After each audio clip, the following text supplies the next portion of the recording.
कभी कभी हम किसी को इतना चाह लेते हैं कि अपने आप को ही खो देते हैं, और जब दिल और दिमाग एक दूसरे से क्लैश करने लगते हैं, बस तभी हम सच में गाइडेंस ढूंढते हैं। आज एक नौजवान भाई का मेल आया, सिर्फ 20 साल का, लेकिन जज्बात, जिम्मेदारी और प्रेशर 40 साल का आदमी जैसा, लाइक अ मैच्योर पर्सन। उसकी पहली मोहब्बत, उसका पहला ट्रस्ट और साथ ही उसका पहला फियर ऑफ लूजिंग रिस्पेक्ट। एक मॉडर्न वर्ल्ड की एक लड़की, टिकटॉक, थोड़ी आउटस्पोकन, थोड़ी बोल्ड, और एक लड़का जो simple, traditional, respectful family background से आता है। यानी दो अलग दुनिया। अस्सलाम वालेकुम। बेटा, तुमने जैसा लिखा उसमें मुझे तुम्हारी कंट्रोलिंग नेचर नहीं, तुम्हारी इनसिक्योरिटी नजर आई। और इनसिक्योरिटी कोई बुरी चीज नहीं, ये सिर्फ ये बताती है कि तुम किसी चीज को खो देने से बहुत डर रहे हो। लव नेचुरली ऐसा ही होता है, एक साथ गरम भी और एक साथ बहुत नाजुक भी। तुम्हारे भाई ने उसकी पास्ट की वजह से कंसर्न दिखाया। कल्चर में ये कॉमन है, लेकिन इस्लाम में पास्ट का बर्डन उठाना जरूरी नहीं होता। मगर सवाल ये है, क्या तुम इमोशनली इतने स्ट्रांग हो कि उस पास्ट को सच में पीछे छोड़ पाओ?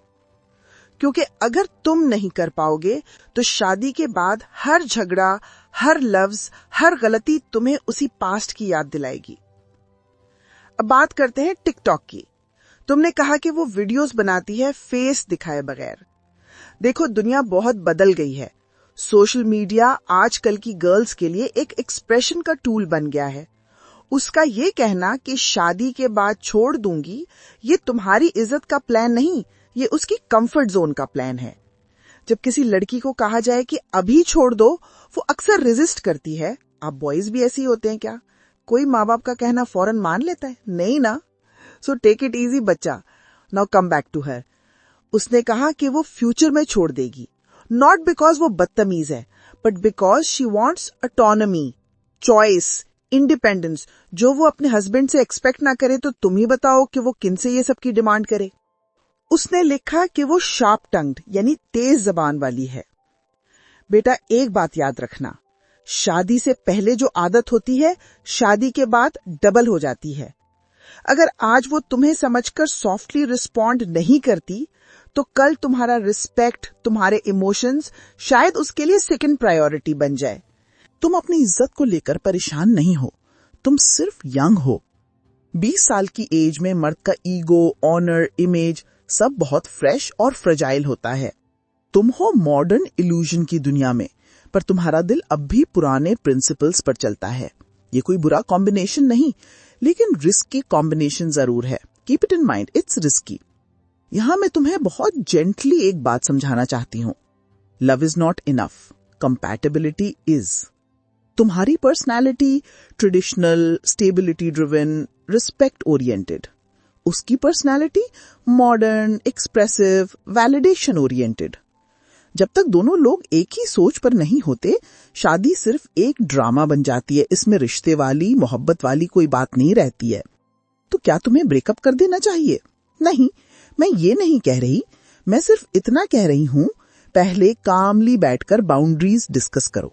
उससे पूछो, तुम क्या एडजस्ट कर सकती हो और क्या बिल्कुल नहीं। अगर वो डिफेंसिव हो गई तो समझ जाओ ये जिंदगी भर का पैटर्न होगा। अगर वो कामली, रिस्पेक्टफुली बात करे तो तुम्हारी होप सही जगह पर लग रही है। तो तुम डिजर्व करते हो एक पीसफुल पार्टनर, वो लड़की जिसे तुम्हारे बाउंड्रीज समझ आए और तुम उसकी इंडिविजुअलिटी को समझो।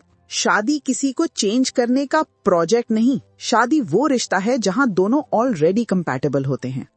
अगर ये लड़की तुम्हारे हक में है, अल्लाह तुम्हारे दिल में सुकून डाल देगा। अगर नहीं, तो अल्लाह तुम्हारे दिल से उसकी मोहब्बत कतरा कतरा निकाल देगा बिना तकलीफ के। यही अल्लाह का रहम होता है। May Allah guide your heart, protect your honour and bless you with someone जिसके साथ तुम्हारा दिल भी महफूज हो और जिंदगी भी। आमीन। ये था फलकनामा का आज का काउंसलिंग सेशन।